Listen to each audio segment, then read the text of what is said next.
This is going to be an installation video of your Eagle string trimmer, power trimmer string. It's going to be the 0.95. I don't know if you can see that right there, but the 0.95.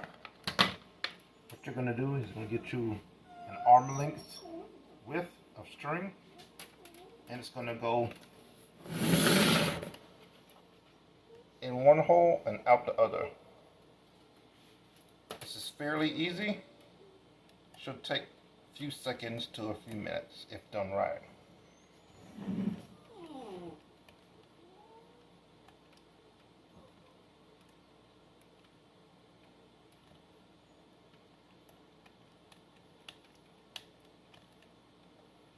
See, in one hole, out the other. What you want to do next is you want to get your string all evened up. Get your string all evened up.